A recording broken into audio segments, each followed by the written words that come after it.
όλοι μας, ερχόμενοι και εδώ, και μόνο εκεί.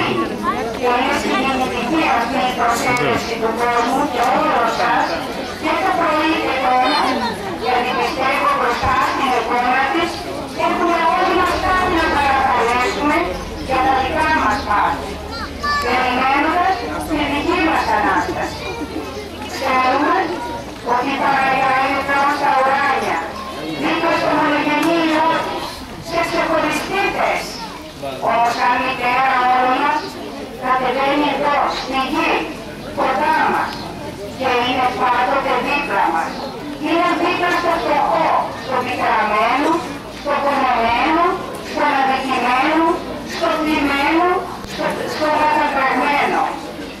Όλοι προσευχόμαστε και βλέπουμε στην εικόνα της ένα μπροστά της για όλα μας τα βάσκατα.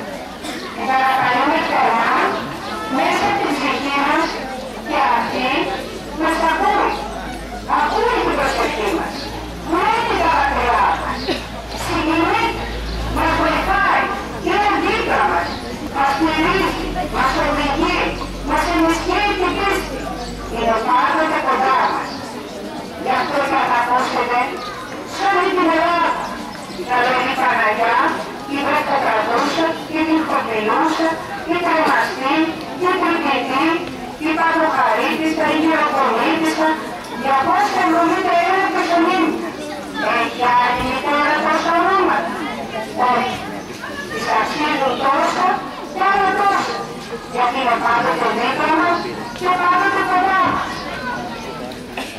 Και αν θα δείτε μέσα στην ιστορία, ήταν η μητέρα μας ο στρατηγός, να μην είναι νίκες για να μας βοηθάει, να είναι πάντα εκεί και να μας στηρίζει. Δεν είναι όμως μόνο αυτή. Στην ιστορία έχουμε ακούσει και άλλες μητέρες και άλλους που μας δίδασκαν και είχαν δίπλα τους έναν άντρα σπουδαίο να οδηγούν και να γίνεται ξεχωριστός και ηγέτης στην εποχή του.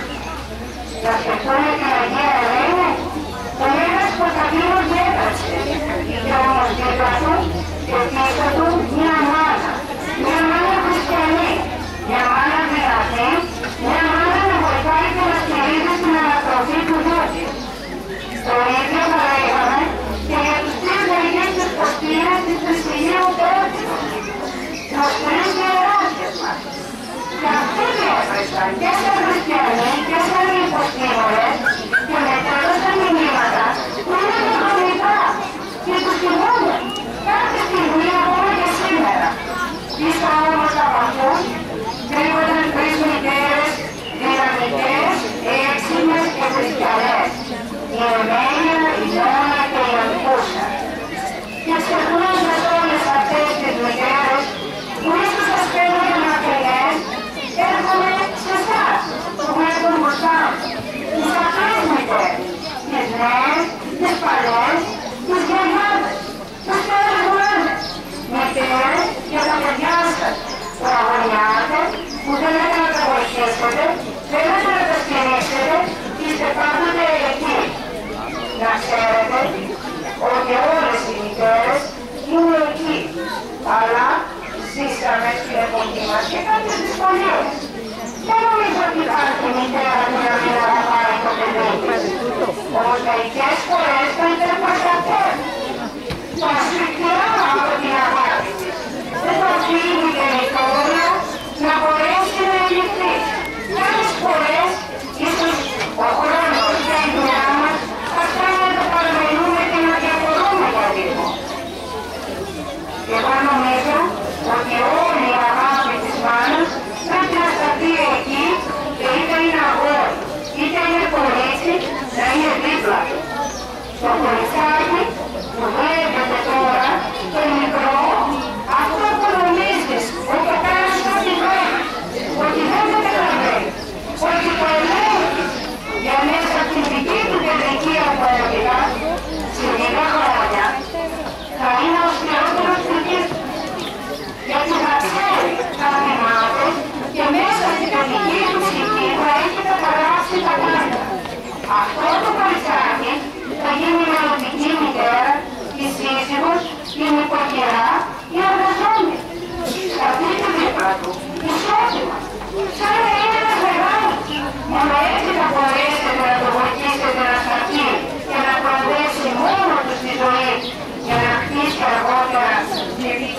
οικογένεια που θα μπορέσει να κρατήσει, όσο μπορεί το κήρυγμα αυτό και το κύτταρο της κοινωνίας που είναι η οικογένειά μας, που είναι και με τα γόρια. Πολλές φορές υπάρχει το ειδικότερο σύντροφα και η μητέρα δεν μπορεί να τελειώσει. Δεν μπορεί η ίδια να το αναπτυχθεί. Έτσι δεν δίνει πρωτοβουλίες στα γόρια και δεν μπορεί να τα αφήσει να κάνουν και αυτά κάποιες ενέργειες δικές τους. Όλοι να κάνουν λάθος, αλλά μέσα τα λάθη τους τα μάθουν. Θα είναι δίπλα το κήρυγμα. Πρέπει να σταθεί δίπλα του, πίσω του, πλάι του, αλλά όχι μπροστά του.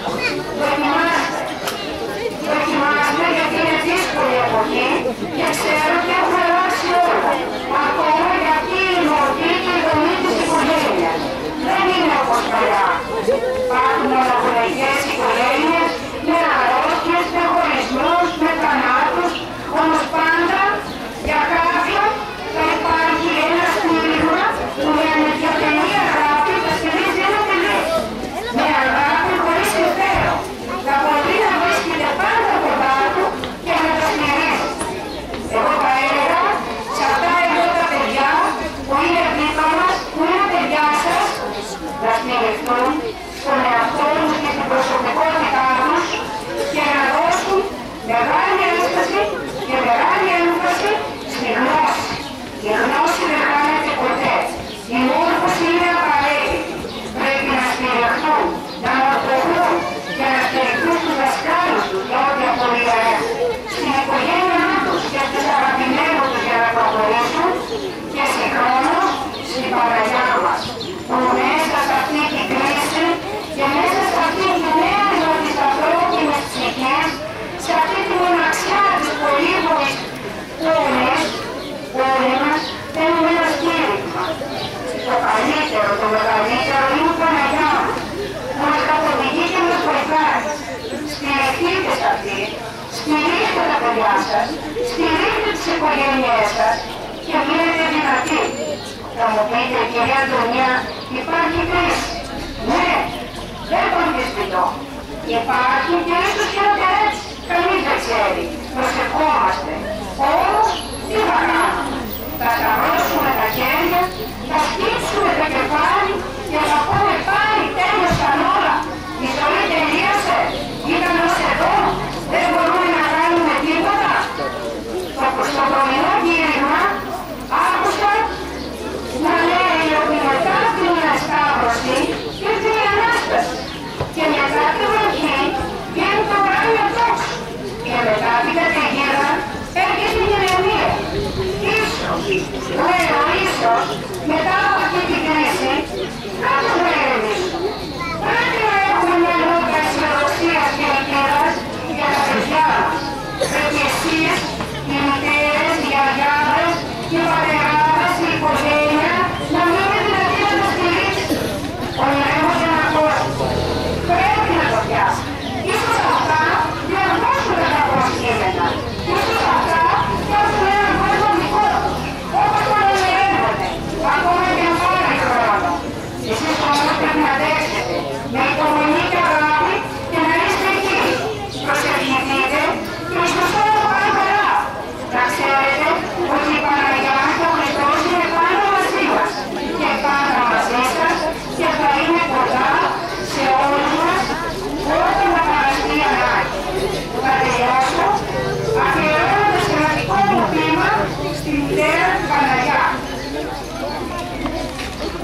Στις πληροφόρες, μέσα στα λουλούδια, με ψαλμούς και με τραγούδια, έχουμε όλοι μας συγκεντρωθεί για να κάνουμε μια προσευχή. Άκουσε την Παναγιά μας, γιατί βγαίνει μέσα από την καρδιά μας και αφορά τα όνειρά μας και κυρίως τα παιδιά μας. Πάντα θα σε ευχαριστούμε και θα σε θερμοπαρακαλούμε να στηρίζεις όλες τις ψυχές σε ευχάριστες και δύσκολες στιγμές.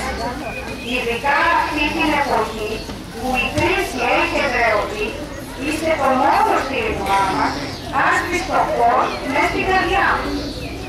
Άνοιξε Παναγιά μου τα φτερά σου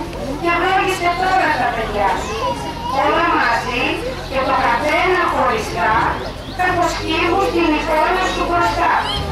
Ο καθένας κάτι θα ζητήσει. Θα τη χάρη του να τον